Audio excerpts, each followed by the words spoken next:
I'm Madeline Jane Auble, and this is Window Dressing, Glamour Girl Next Door, MGM to Playboy. This week, I'm talking about a woman who took up too much space for Hollywood's comfort, Miss Sharon Stone. Her portrayal of Ginger in Scorsese's 1995 film, Casino, is inarguably one of her best performances to date, but what I want to focus on is the role itself. Ginger is a literal whore. Perhaps as penance for the space she inhabits, she must suck dick for cash. Call it American cinema's brand of realism, a nod to the realities of the inequities between the sexes. The film is costumed by Rita Ryak and John Dunn, to stunning effect. The makeup department consists of 18 names, so I'm only going to mention Miss Stone's makeup artist, Tricia Sawyer. Much has been said and written about the costume design in this film, so I'm going to focus on how the effort behaves on screen and contributes to Sharon Stone's character Ginger. Sharon Stone was the epitome of womanhood when I was the age where I needed to learn what that was, and ironically, she was the age I am now when making this film. Casino came out when I was 11, and Ginger taught me a lot about men, most of which has proved to be remarkably accurate. Seeing through her eyes was my only experience of the film, so I find it shocking when fellow feminists find her character to be unredeemable. I don't think she is the one in need of redemption, but perhaps, predictably, she becomes the receptacle of everyone else's failures. Ginger is positioned as greedy without any thought to how money is the only power and freedom she has access to. Casino is adapted from a true story. Stone's character, Ginger, is based on a real woman named Jerry McGee. Robert De Niro's character, Sam Ace Rothstein, was also based on a real person, Frank Lefty Rosenthal. Joe Pesci plays Nicky, the resident gangster, and James Wood plays Ginger's old pimp boyfriend, Lester Diamond. Both are amalgamations of real people. The film is a retelling of the late 1960s through the early 1980s in Las Vegas and the gangsters that ran the town and their subsequent fall from grace. Ginger is a hustler, a showgirl, a prostitute, aka a female cowboy. Sam is an odds maker sent in from Chicago to run the Tangiers Casino. They meet and then marry, even though Ginger explicitly states she does not love Sam and feels like he would, quote-unquote, handicap her in the deal, meaning she would not be able to make her own living as his wife. He assures her of her safety with gifts of cash and jewels, mistaking her love of money for something other than a desire for agency. Ginger is still in love and in a relationship with Lester. He remains in her life and continues to squeeze her for cash. Nicky, Sam's friend and wild gangster character, comes to Vegas and begins to set up shop as the Muscle. Wildly violent and all too willing to play both sides between Ginger and Sam, Nicky ends up sleeping with Ginger and subsequently pushing her down as she is already falling. By the film's end, Sam loses his casino, Nicky is buried in the desert, and Ginger ODs from a hotshot in a motel hallway. Ginger's story begins when she is spotted on security camera by Sam pocketing lavender chips. Ginger stands on the casino floor in a short white sequin dress with a peekaboo halter neckline encrusted with multicolored beads at her throat. Her hair is in a blonde coif that is a cross between Sandra Dee and Anne Margaret. Her era-specific glamour is accented with blue painted eyes and coral red lips. She has a thin gold chain handbag hanging from her shoulder, the same bag she sneaks lavender chips into while her date is distracted. He sees her stealing and refuses the money she is owed. In response to his breach of contract, she throws tray after tray of chips up into the air in the middle of the casino floor. Mickey and Sylvia's Love is Strange plays while people scramble for the chips. In this moment of unbridled joy and uncontainable vigor, Ginger shines. She walks away, happy and content with the mess she made, because it wasn't really her mess. It is a consequence of the lack of respect her date showed her. In the next scene, Ginger is featured in a montage that begins with Sam saying that he, quote, fell in love with Ginger right there. But in Vegas, for a girl like Ginger, love costs money. The two are on a date. Ginger is wearing a black sequin strapless dress with a flower design on her left hip and a diamond brooch over her heart. Her hair is as gold as Versailles, worn sideswept like a sex-laden Veronica Lake. Sam gives her some money for the powder room. For those of you who don't know about bathroom attendants, they provide all kinds of perfumes, lotions, aftermints, and so on for a price. When she comes back, Sam asks her for the change. She doesn't have any. I have to say it's incredibly obnoxious for a man to give you money and then request the change. It makes him look like a fucking idiot and forgets that Ginger is a hustler and Sam hasn't proven himself to be anything other than a John. And in fact, I think he gets off on being her John. Before we see Ginger return to Sam with no change, there are a series of shots of her being a successful whore in the most fabulous outfits any queen on the scene could hope for. The second of the series is an early 1970s silk chiffon green patterned mini dress with a halter knotted at her throat. She is wearing a grass green marabou feather boa, and as we learned from last week's episode, boa wearing blondes are absolutely genius. Her hair is worn half up and her makeup is remarkable. The eyes are done in a gray shadow that cat eyes without any use of liner. The inner lid is dusted with a golden peach shadow, creating a glow that looks equal parts seductive and alien. Her lips are done in a bright pink with matching liner. If any woman alive has a face for makeup, it's Sharon Stone. She is unbelievably beautiful, a true classically stunning woman. Sam describes Ginger as the scene progresses, saying, quote, "Who didn't want Ginger? She was one of the best known, best liked, and most respected hustlers in town. Smart hustlers like her could keep a guy awake for 2 or 3 days before sending him home broke to the little woman and his bank examiners." This little bit of exposition gives us a clear view of Ginger as in control of her own life and a real player on the scene. Her position as Vegas prostitute is no better or worse than Sam's as a gambler or Nikki's as a gangster. She is described initially as a hustler. It's only later that Ginger is reclassified as a whore, when Sam says, quote, "Once a whore, always a whore." The next bit of character exposition introduces us to Lester, Ginger's pimp boyfriend, a man that she has been aligned with since childhood. Ginger is with Lester in what looks like a strip mall-style apartment.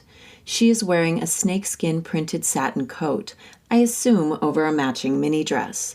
The coat is belted at the waist and her hair is styled sort of trashy, teased up around the face in thin-looking wisps. This is an indication of the forward motion of time and changing trends, but also a way to reflect Lester's effect on Ginger. This is our first inkling of drugs and addiction as part of her person.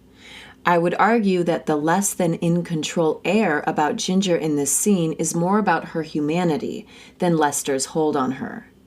She loves this man, for good or bad, but has still been able to craft control, power, and adulthood outside of him. But while in his presence, she looks like a child to me. Sam describes Ginger's relationship to Lester as out of character for her and says, quote, "I guess the way Ginger saw it, Lester was just an unlucky guy and someone had to take care of him." This infuriates me.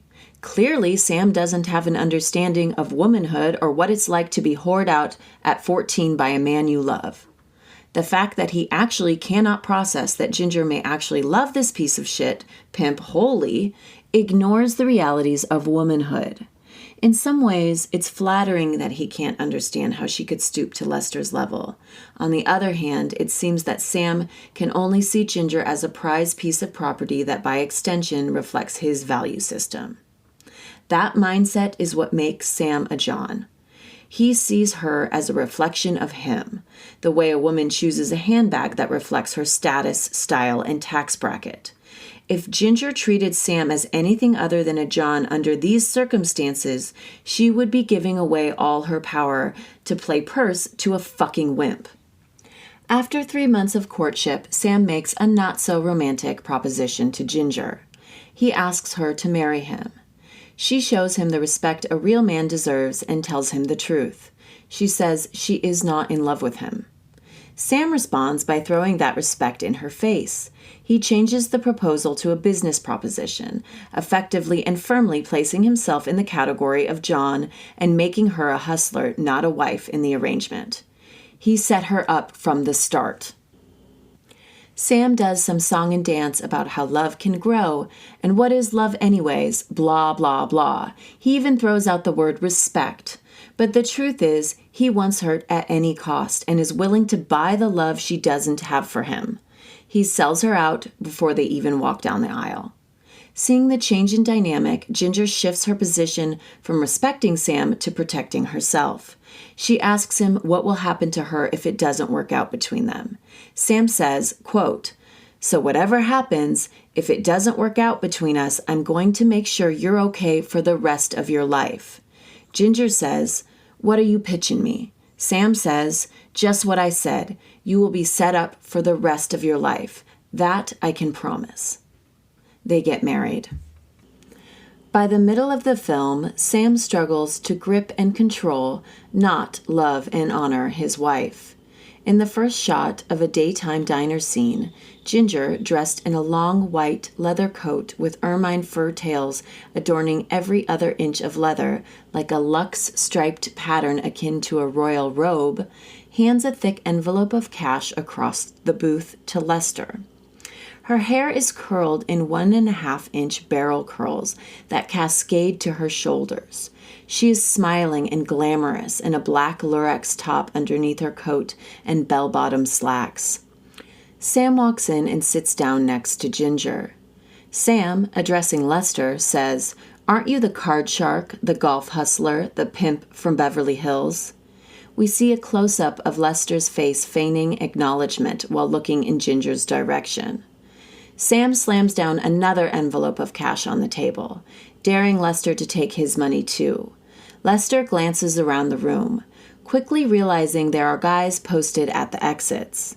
Ginger's head hangs down, silent and still, sitting next to Sam in the booth.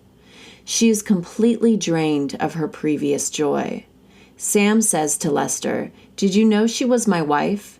In the next shot, Lester replies, "Yeah, I did." Sam successfully places property rights on his wife at the same moment that her boyfriend abandons her. Lester gets up and leaves the diner. Sam keeps Ginger in the booth and says, "Lester didn't stop you from marrying me." Sam pulls Ginger up from her seat and says, "Come here. I have something to show you." He grabs her hard by her right arm and drags her out of the diner. In the next shot, Lester is beaten in the parking lot. Ginger is screaming and fighting with Sam with her ermine and white leather coat flailing behind her. She is sobbing and begging Sam to make them stop. Sam forces Ginger into his canary yellow Cadillac. It is an apt color and cage for the woman that is now made to be a pet. The scene ends with an aerial shot of Ginger sobbing in the car as it drives out of the parking lot and down the street. The bronco busting Sam engages in with his wife Ginger in this scene doesn't just crack Lester's head, it breaks her heart. Both men have nothing but themselves in mind. Lester wants cash, and Sam wants his property to be predictable, controllable, and contained. Ginger's trap is set and snared. She lost all her agency the moment she married Sam. She didn't want to marry him and quickly withered in his yellow Cadillac of a canary cage. I spent years trying to find a white leather and ermine fur coat. I would still give anything to have the one she wore in this scene. Stone as Ginger is often referred to as a style icon, but there is so much more to it than that. The dignity that wearing ermine, traditionally the fur of royalty, gives her in a scene where she is literally being taken by her old pimp and pushed around by her new husband is revolutionary. She does not go down quietly. That sentiment is further evidenced later in the film when she refuses to let her unraveling go unwitnessed. Eventually, Ginger tries to divorce Sam, but he won't let her go. She has started to drink heavily. This actually began at their wedding. By the way, this is such a common practice of women that are forced in situations where they lose themselves. They have to numb out to survive. It is self-destructive, but the motivation actually comes from a place of survival and self-preservation. Ginger is not the one that is fucked up in this scenario. Sam won't let her out of the trap she is in, citing her drinking as the main reason. It's outrageous to have the consequences of the trap be the reason you can't get out. It is just like a man to do this, and to do it with wildly condescending and self-righteous airs. She is being driven crazy by this asshole. He gets to play the role of calm and reasonable while she unravels and heightens her self-harm. I have said this before, but self-harm is sometimes the only means of retribution against a man in a man's world. Of course, it's a wildly ineffective one, but it's a very understandable route for a woman seeking accountability from a man. The gulf between them widens as Ginger fights for independence. One particular fight illuminates the way Sam sees Ginger and the quickly fading self-respect she is allotted in the role of Sam's wife. Out of desperation, she drunkenly plans a hit on her husband, the husband that won't let her out of the marriage and threatens her life when she tries to leave. Sam overhears her plot and grabs her. She struggles against his grip and she screams, "I fucking hate you." God, I feel that line in my bones. I fucking hate him too. His nice guy act has gone too far. He has broken the woman he claimed to love and held her hostage to boot. He has no respect or understanding for her position in the world and can only see her as an extension of himself. It's fucking disgusting. He drags her by her wrists, crucifixion style, through the hallway of their home. When they reach the closet, he slams her against the wall while screaming, "I want you out of here." He throws a bag down on the ground and starts tossing clothes at her. She doesn't fight back. She just says, "I want my money," and the arrangement is over. He says, "No kidding."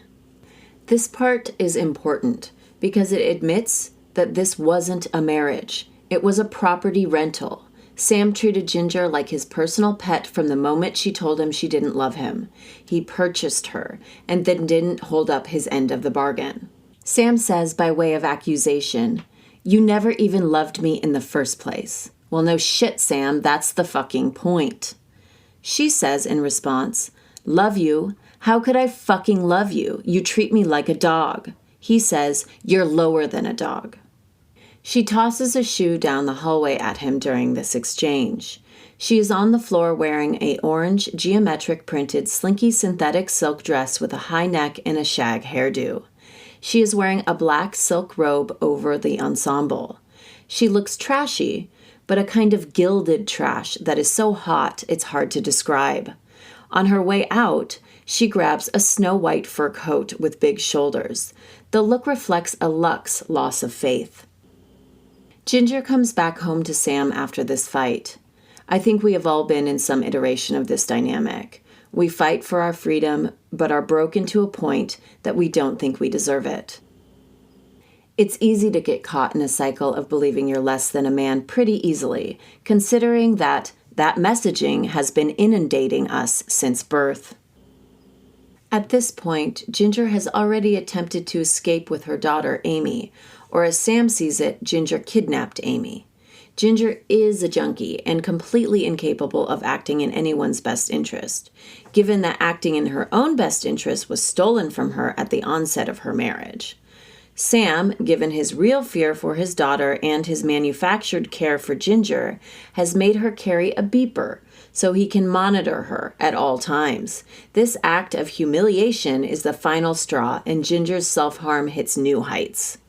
She starts fucking Nikki, which honestly does make sense in terms of a power grab. Who has it and how can she get it? It also harkens back to a time in her life when she was rolling men, not being held hostage by them. In many ways, her relationship to Lester was less violent than her marriage to Sam. At least that business arrangement was clearly stated, held up and not held over her head. Also, she loved Lester. She never loved Sam. This goes to intrinsic value and her motivations. Her relationship with Nikki is hot because it's illicit, and she gets to play him for power. But when Sam finds out, the risks outweigh the benefits. One night, Ginger, in a haze of drug-addled self-medication, ties Amy, their daughter, to the bed in lieu of a babysitter. She goes to Nikki's restaurant, where Sam later finds her. Sam drags her back home, and they fight viciously. After which, Ginger goes back to Nikki and demands help, and a hit on Sam. Nikki immediately throws her out onto the street, literally, where she has to pick herself up and drive away alone. I understand that she is not set up to be a sympathetic character in this film, but I would question anyone who doesn't sympathize with her here. She has been pushed so far into a corner, all while being used for sex and/or property value. She is tossed out like trash and instantly blamed for all the actions of the men in her life. It's fucking gross. This scene is a real dividing point between men and women. I think a certain kind of woman sees Ginger in this moment. I mean, really sees her. Perhaps not all women, certainly not the ones that play for the patriarchy or are so concerned with how women can be violent abusers too, which, by the way, is a Republican talking point we should not be propagating. Ginger was never the problem. Both of them wanted to possess her, and when they couldn't, they fucking pushed her until she snapped. Ginger shows up at her and Sam's home early in the morning in her 1980s white Mercedes. She pulls up and rams right into his Cadillac, not the canary one she was previously held captive in, but a different one parked in the driveway of their suburban home. Cooped up inside the house with a shotgun and overwrought with cowardice, Sam looks down upon the destruction from an upstairs window. She continues to slam into his car full force until Sam comes outside. At this point, Ginger pulls towards him and he scurries back behind the rock wall of the entryway. All the while, Ginger is screaming, "You can't fucking ignore me, you motherfucker." Her rage here is so deeply satisfying and representative of so much more than this scene or the story could ever hope to contain. By the time Ginger gets out of the car, she hits the ground. Drunk and drug-addled, she still looks incredible. She is wearing a taupe leather pantsuit complete with white, pointed, high-heeled boots and a cream sweater. Her hair is shaggy and short, but still golden blonde and glowing like a fucking crown. She looks skinny and frazzled, but full of righteous rage that animates her. Her boobs, by this time, are fake. According to Stone's memoir, the use of fake boobs was her idea, and it adds significantly to the character and time period. Her short shag hair and leather pantsuit look is a brash and brazen brand of fuck you femininity that has transformed into a celebrated form of glamour, currently inhabited by Lisa Rinna. Rinna's 2022 Real Housewives of Beverly Hills tagline, "Hi, I'm Karma, and yes, I'm a bitch," comes directly from Ginger's lineage. This scene ends with her driving away with the keys to the joint safe deposit box in hand. She is desperately trying to secure funds, likely for drugs. I think this is indicative of an addiction whose primary purpose is exiting her body, because she can't exit the trap she finds herself in, one that was exclusively built for her by the men around her, Sam, Nikki, and Lester. She dies from a hotshot in a motel hallway. They killed her. Ginger's hysterical expression of injury was incredibly impactful for me as a young woman. It is a deeply satisfying thing to see a woman show you what has been done to her. I most certainly found myself screaming on a lawn or two in my day during addiction or otherwise. I also specifically bought an early 1980s Mercedes and a fur coat to perform this brand of womanhood as soon as I was able. In addition to inspiring me and countless other women who were powerful but treated like bottom-of-the-barrel sluts, Ginger also deeply influenced arms of the culture dripping with complicated female power sources, such as the Real Housewives of Beverly Hills. It isn't just Lisa Rinna embodying Ginger's outrageous diamond-studded attitude, it's also Erica Jane. Jane, formerly known as Girardi, came out of a pretty heinous scandal with a Vegas show called Bet It All on Blonde, post her season 12 reunion show look, where she names Ginger as inspiration and one may even say spirit animal. The outfit she wore at the reunion was an amalgamation of Ginger's blue leather skirt suit and her gold cocktail gown. It wasn't the first, or dare I say the last, time Erica Jane has been seen in print or on screen dressed directly from Ginger's closet. Kudos, bitch, we love you. Sharon Stone herself loves the character of Ginger. I don't think any other actress could have played her with the amount of earnest dignity, honesty, and glamour that Sharon did. She understood that this was a real woman who deserved deference, but got disrespect instead. Sharon showed Jerry respect by giving it to Ginger, and honestly, that's what made her powerful. When Ginger was under her own command, she was strong, unshakable, and ruthless. It was only when she was forced into an uneven agreement that she started to crumble, as any woman would. Because contrary to popular belief, we are human, not accessories or pets. Next time on Window Dressing, Glamour Girl Next Door, MGM to Playboy, I will be discussing Pamela Anderson. Her persona as the most successful centerfold in the history of Playboy, her sex tape with Tommy Lee, and her television role on the most successful television show of the time, Baywatch. She turned being a bimbo into a powerful thing. And by the way, I use the term bimbo with so much love. I think Pamela is brilliant, and I'm glad to see people giving her the respect she deserves. I will be breaking down the role she played in culture that not only changed Playboy, and by extension the power dynamics of gender in America, but also her utter refusal to be ruined by the women-hating-fueled hatred that she was bombarded with after the theft of her and Tommy's sex tape. Thank you for listening. I'm Madeline Jane Auble.